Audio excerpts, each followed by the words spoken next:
राजनीति में आज एक बड़ा बदलाव हुआ है। वो चेहरा जो कल तक विपक्ष में सरकार को घेर रहा था, आज उसी ने मुख्यमंत्री पद की शपथ ले ली है। जी हां, वीडी सतीशन अब केरल के नए मुख्यमंत्री बन चुके हैं। लेकिन सवाल सिर्फ इतना नहीं कि मुख्यमंत्री कौन बना, सवाल यह है कि क्या ये नई सरकार केरल की राजनीति की दिशा बदल पाएगी। कौन है इस नई कैबिनेट के ताकतवर चेहरे, किसे मिला सबसे अहम मंत्रालय, और आखिर क्यों इस शपथ ग्रहण समारोह पर पूरे देश की नजरें टिकी थीं। तिरुवनंतपुरम के सेंट्रल स्टेडियम में सोमवार का दिन ऐतिहासिक बन गया। तिरुवनंतपुरम के सेंट्रल स्टेडियम में सोमवार का दिन ऐतिहासिक बन गया। कांग्रेस के नेतृत्व वाले यूनाइटेड डेमोक्रेटिक फ्रंट यानी यूडीएफ ने केरल में नई सरकार बना ली है। वीडी सतीशन ने मुख्यमंत्री पद की शपथ ली और उनके साथ 20 मंत्रियों ने भी कैबिनेट मंत्री के तौर पर शपथ ग्रहण किया। शपथ ग्रहण समारोह में राजनीतिक उत्साह साफ दिखाई दिया। कांग्रेस, आईयूएमएल और गठबंधन के अन्य दलों के नेताओं के बीच नई सरकार को लेकर उम्मीदें भी दिखी और रणनीति भी। प्रधानमंत्री नरेंद्र मोदी ने भी वीडी सतीशन को मुख्यमंत्री बनने पर बधाई दी। पीएम मोदी ने सोशल मीडिया पर लिखा कि नई सरकार को जनता की उम्मीदों पर खरा उतरने के लिए शुभकामनाएं।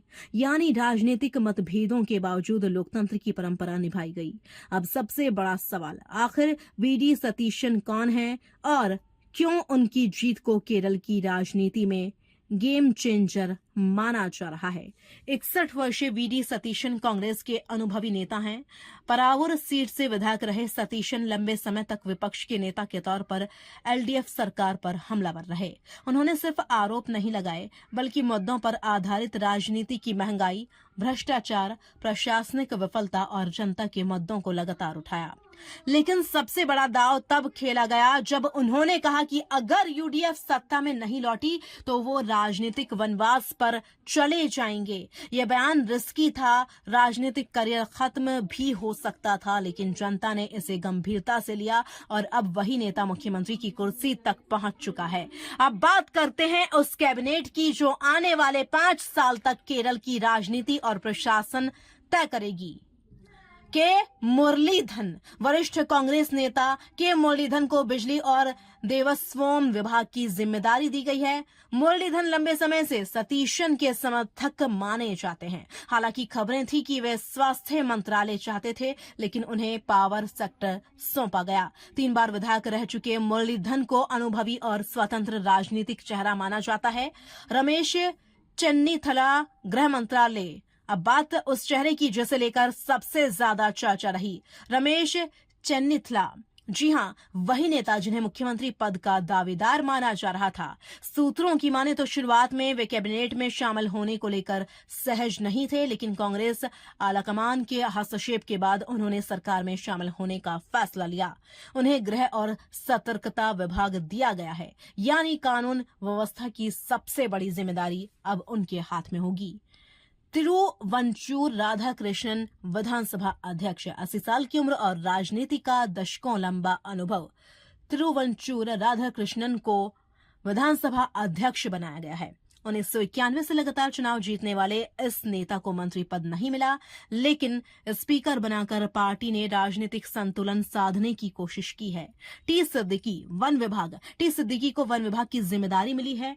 उनकी एंट्री सिर्फ मंत्री पद की नहीं, बल्कि कांग्रेस की राजनीति का हिस्सा मानी जा रही है, क्योंकि वे वायनाड क्षेत्र से आते हैं। वहीं वायनाड जिसका प्रतिनिधित्व प्रियंका गांधी कर रही हैं। शानी मोल उस्मान, महिला नेतृत्व की बात करें तो शानी मोल उस्मान का नाम बेहद अहम है। अरूर सीट से जीत दर्ज करने वाली शानी मोल को पार्टी का मजबूत महिला चेहरा माना जाता है। उनकी वापसी सिर्फ राजनीतिक नहीं, बल्कि सतीशन खेमे की ताकत का संकेत भी मानी जा रही है। एपी अनिल कुमार, स्वास्थ्य मंत्री, स्वास्थ्य विभाग की जिम्मेदारी दी गई है एपी अनिल कुमार को। वे केरल कांग्रेस में अनुसूचित जाति समुदाय के बड़े चेहरे माने जाते हैं। ओमन चांडी सरकार में भी मंत्री रह चुके हैं। एम लिजू, उत्पाद शुक्ल, युवा चेहरों में एम लिजू का नाम सबसे ज्यादा चर्चा में है। कैसी वेणुगोपाल के करीबी माने जाने वाले लीजू को एक्साइज विभाग दिया गया है। उनकी एंट्री नई पीढ़ी को आगे लाने के संकेत के तौर पर देखी जा रही है। शिबू बेबी जॉन कृषि मंत्री। आरएसपी नेता शिबू बेबी जॉन को कृषि मंत्रालय मिला है। कभी अलग गुट बनाकर पार्टी छोड़कर वाले शिबू अब सिर्फ फिर सत्ता के केंद्र में लौट आए हैं। उनकी वापसी को राजनीतिक पुनर्जन्म कहा जा रहा है। बिंदु कृष्णा, महिला एवं बाल कल्याण, महिला और बाल विकास मंत्रालय की जिम्मेदारी मिली है बिंदु कृष्णा को। लंबे संघर्ष और कई चुनावी हार के बाद अब वे सत्ता के केंद्र में पहुंची। एम शमशुद्दीन, शिक्षा मंत्री। आईयूएमएल नेता एन शमशुद्दीन को सामान्य शिक्षा विभाग दिया गया है। 4 बार विधायक रहे शमशुद्दीन जमीनी नेता माने जाते हैं। उनकी नियुक्ति आईयूएमएल की संगठनात्मक ताकत को भी दर्शाती है। अब सबसे बड़ा सवाल, क्या यह सरकार सिर्फ राजनीतिक संतुलन का प्रयोग है या सच में केरल की दिशा बदलने की तैयारी? कांग्रेस ने इस बार जातीय, क्षेत्रीय और धार्मिक संतुलन साधने की पूरी कोशिश की है। महिला प्रतिनिधित्व बढ़ाया गया।